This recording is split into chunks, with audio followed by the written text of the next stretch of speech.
Shalom Bapak Ibu yang dikasihi Tuhan Yesus. Pada hari yang berbahagia ini kita kembali bertemu untuk sama-sama menerima sabda Tuhan.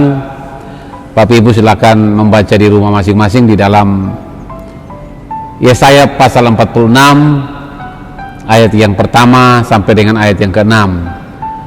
Secara ringkas firman Tuhan mengatakan bahwa apa sih yang harus kita andalkan dalam hidup kita.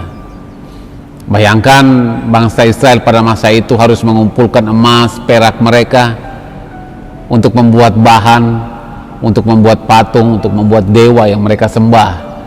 Padahal kita tahu bahwa mereka membuat dari Tuhan yang menciptakan. Bahan-bahan itu adalah Tuhan yang menciptakan. Tapi mereka lupa untuk menyembah Allah Sang Pencipta. Tapi dikasih Tuhan Yesus, sehingga dalam ketegasan Tuhan sama juga terjadi atas hari-hari hidup kita pada saat ini. Siapa yang mau kita andalkan? Mau kepada siapa kita berlari? Kadang-kadang kita paham bahwa kita semestinya harus datang kepada Tuhan, tapi kita tidak datang. Malah kita datang kepada hal-hal kesia-siaan. Kita mengandalkan sesuatu di luar daripada kasih dan kehendak Tuhan, sehingga kita tetap jalan di tempat, bahkan kita binasa, bahkan kita tidak memperoleh apa-apa. Tapi hari ini dengarkanlah apa yang mau Tuhan sampaikan kepada kita di ayat yang ketiga. Dengarkanlah aku, hai kaum keturunan Yakub, hai semua orang yang masih tinggal dari keturunan Israel, hai orang-orang yang kudukung sejak dari kandungan, hai orang-orang yang kujunjung sejak dari rahim, sampai masa tuamu. Nah, ini statement janji, kuasa, anugerah yang Tuhan berikan bagi kita, dan pasti janji ini tergenapi kalau hati kita tidak pernah serong kepada siapapun, kalau hidup kita tidak kita taruh kepada hal-hal duniawi, batu, kayu, kuburan dan lain sebagainya, tapi kita mau taruh ke dalam tangan pengasihan Tuhan, sehingga Dia berkata, sampai masa tuamu aku tetap Dia. Bahwa janji penyertaannya yang pernah Tuhan janjikan itu akan tergenapi karena Allah yang berjanji.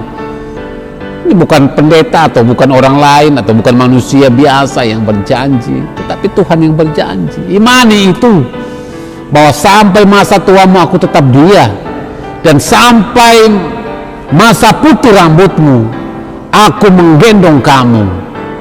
Aku telah melakukannya dan mau menanggung kamu terus. Aku mau memikul kamu dan menyelamatkan kamu. Sebuah pernyataan, perkataan yang sungguh luar biasa, sungguh dahsyat, sebuah janji Tuhan. Pertanyaannya, bagaimana aplikasi kita tentang janji ini dalam hidup kita? Maukah kita memegang janji ini?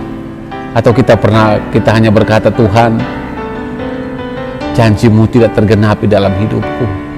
Atau kita hanya tidak makan satu hari langsung kita tidak mau percaya pada Tuhan. Atau hanya karena Tuhan mengizinkan kita menghadapi persoalan dan kita lari daripada Tuhan. Bapak Ibu, hari ini Dia berjanji sampai masa tuamu Dia tetap akan menyertai kita, karena janjinya janji yang luar biasa. Biarlah kita semua mengimani janji ini. Biarlah kita semua mengangkat tangan kita, biarlah kita semua berdoa dan berharap, dan baiklah kita semua berkomitmen bahwa hanya Padamu Tuhan aku datang, hanya Padamu aku mengandalkan, hanya Padamu aku berserah, hanya Padamu aku memohon pertolongan. Kiranya firman Tuhan hari ini memberikan kekuatan kepada kita di masa-masa sukar ini. Selamat berkarya, selamat berdoa, Tuhan bersama-sama dengan kita. Selamat hari Minggu, Shalom. Tuhan memberkati kita. Amin.